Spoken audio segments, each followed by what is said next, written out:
ભારત વિકાસની નવી ઊંચાઈઓ સર કરી રહ્યું છે ત્યારે આગામી લોકસભા ચૂંટણીમાં વડાપ્રધાન નરેન્દ્ર મોદીના 400 પારના આંકને સાકાર કરીએ. સુધાંશુ ત્રિવેદી. ભારતમાં એક મોટું પરિવર્તન આવી રહ્યું છે. ભારત વિકાસની નવી ઊંચાઈઓ સર કરી રહ્યું છે.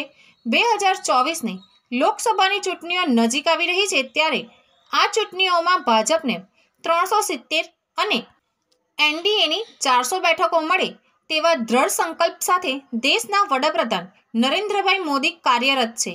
તેમના આ સંકલ્પને સાકાર કરવા ભાજપના રાષ્ટ્રીય પ્રવક્તા સુધાંશુ ત્રિવેદીએ આહ્વાન કર્યું હતું.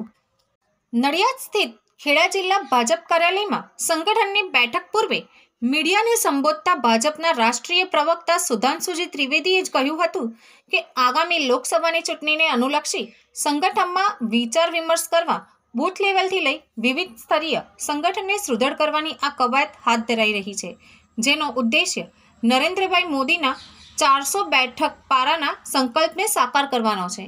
આ પ્રસંગે કોંગ્રેસની રાહુલ ગાંધીની યાત્રા પર પણ સુધાંશુજીએ આકરા શાબ્દિક પ્રહારો કર્યા હતા. આ પ્રસંગે ભાજપના વરિષ્ઠ અગ્રણીઓ નરહરિભાઈ અમીન, ગોરધનભાઈ ઝફડિયા, ખેડા જિલ્લા ભાજપ પ્રમુખ અજયભાઈ બ્રહ્મભટ્ટ, મીડિયા ટીવી ડિબેટના પેનાલિસ્ટ અંજલિજી કૌશિક, ગુજરાત પ્રદેશ ભાજપના મંત્રી જાનવીબેન વ્યાસ, સાંસદીય બેઠકના ધારાસભ્યો પૈકી પૂર્વ દંડક પંકજભાઈ દેસાઈ સહિત સૌ ધારાસભ્યો વગેરે સંગઠનના હોદ્દેદારો ઉપસ્થિત રહ્યા હતા. નડિયાદથી ધ્રુતિ કંસારા, લોકજાગૃતિ ન્યૂઝ. देखिए, भारत में एक बड़ा परिवर्तन आ रहा है. प्रधानमंत्री श्री नरेंद्र मोदी जी के नेतृत्व में भारत विकास की जिन नई ऊंचाइयों की तरफ आगे बढ़ रहा है, उसको अब और शक्ति देने के लिए 2024 का चुनाव और नजदीक आ रहा है. भारतीय जनता पार्टी ने यह संकल्प लिया है कि इन चुनावों में भाजपा 370 लोकसभा और एनडीए 400 के पार हो.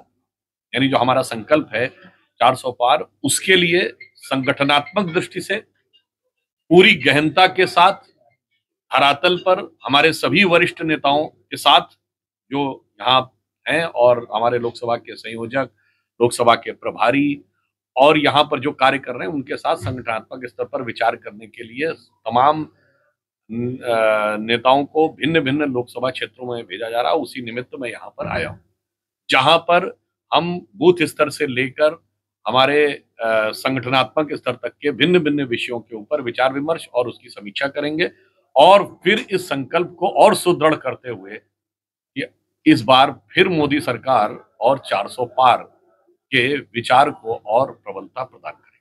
सुधीर जी, कांग्रेस के राष्ट्रीय अध्यक्ष मल्लिका जी ने एक आरोप लगाया है गुजरात सरकार पे कि जो आत्महत्या हो रही है उसमें बिल्कुल जवाबदार गुजरात सरकार को ठहराया है.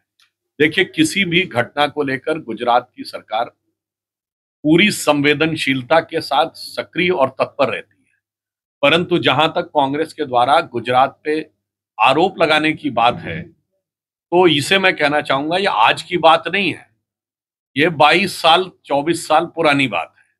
ये सदा सर्वदा से गुजरात के हर विषय को लेकर आक्षेप लगाने का ही कार्य करते रहे हैं और विगत 20 वर्षों में जब से 2001 से प्रधानमंत्री जी यहां मुख्यमंत्री बने थे, विकास के जो कीर्तिमान और प्रतिमान गुजरात ने स्थापित किए हैं, तो उन्हीं की सरकार के समय में अनेक विषयों पर गुजरात सर्वश्रेष्ठ रहता था. यहां तक कि शायद आप लोग भूल गए होंगे तो याद दिला दूं, 2009 और 10 के बाद जब लगातार 20 सूत्री कार्यक्रम क्रियान्वयन में गुजरात नंबर 1 आया था, तो इनकी सरकार ने रैंकिंग निकालनी बंद कर दी थी. यहां तक कि जो प्राइवेट संस्थाएं और बड़ी पत्रिकाएं करती थी, तो वो मोदी जी को सर्वश्रेष्ठ मुख्यमंत्री बताती थी. फिर मैं याद दिला दूं, लोग भूल गए होंगे, 2011 में यूएस कांग्रेशनल रिसर्च सर्विस ने भारत के भिन्न भिन्न राज्यों के गवर्नेंस मॉडल की समीक्षा की थी. गुजरात की को सबसे बेहतर माना था और प्रधानमंत्री श्री नरेंद्र मोदी जी जो उस समय गुजरात के मुख्यमंत्री थे, again I am saying 2011 US congressional research service, उन्होंने कहा था कि गवर्नेंस तो शानदार ही है, वर्ड यूज किया था इज इनकरप्टेबल, यानी यहाँ किसी प्रकार का भ्रष्टाचार संभव नहीं है. तो मुझे लगता है गुजरात के मॉडल के बारे में और गुजरात की गवर्नेंस के बारे में हमारे मुख्यमंत्री भूपेंद्र भाई पटेल जी के नेतृत्व में पूरी संवेदनशीलता और सक्रियता के साथ काम हो रहा. हाँ, खड़गे जी को अपनी पार्टी के गवर्नेंस के बारे में विचार करना चाहिए, क्योंकि खड़गे जी अध्यक्ष हैं पर यात्रा तो उनके एक सांसद निकाल रहे हैं, जो आज की डेट में ना अध्यक्ष हैं, नेता प्रतिपक्ष है, ना महामंत्री है, ना उपाध्यक्ष है। और वो यात्रा जब से शुरू हुई है तो मैं खड़गे जी के सुलभ संज्ञान में डालना चाहता हूं और उनका ध्यान आकर्षित करना चाहता हूं कि गुवाहाटी से राहुल गांधी जी की यात्रा शुरू हुई और चौपाटी में देवड़ा जी ने पार्टी छोड़ दी। वो पश्चिम बंगाल पहुंचे, दीदी ने मुंह मोड़ लिया। वो झारखंड पहुंचे, सरकार तो बच गई पर मुख्यमंत्री चला गया।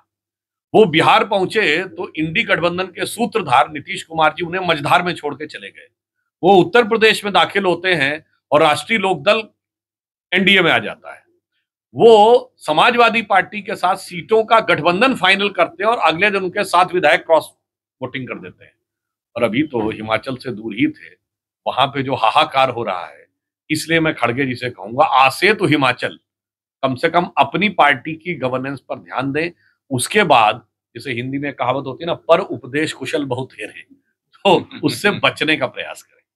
Thank you.